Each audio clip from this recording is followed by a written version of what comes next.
नजम सेठी ने कहा था आई हैव अ कॉपी, मेरे पास कॉपी है। उसको हामिद मीर ने भी कहा I also have the copy. इन दोनों के पास कॉपी कहां से चली गई थी? सबसे पहले तो यहां से बात शुरू करें ना कि इन दोनों के पास कॉपी वो साइफर की कहां से गई थी। और सबसे बड़ा लफाफा पाकिस्तान का सलीम साफी, उसने तो यहां तक कह दिया था कि इमरान खान ने जो साइफर लहराया है वो झूठ है, झूठ है, झूठ है। अगर सच हुआ, अगर अमेरिका ने या यूरोपीय मुल्क ने या मगरबी मुल्कों में से किसी ने वो साइफर भेजा हुआ तो मैं सियासत को छोड़ दूंगा। तो जनाब मोहतरम, आप सियासत छोड़ें अब, क्योंकि अब तो हकीकत सामने आ चुकी है। लेकिन इन लोगों को शर्म दूर दूर तक नहीं आती। अब इन्होंने एक नया ट्वीट किया, वो जरा देख ले। सलीम साफी साहब ने कहते हैं कि साइफर का गेम हद से बढ़ गया।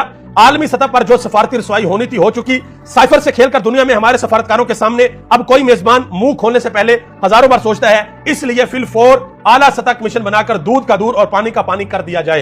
यह जरूर करना चाहिए, जरूर। ये सबसे पहले ये मशवरा आप काजी फाइज ईसा को दें, जो आने वाले चीफ जस्टिस हैं। उन्हें कहें कि जनाब मोहतरम, जैसे ही आप चीफ जस्टिस की कुर्सी पर बैठे, सबसे पहले इमरान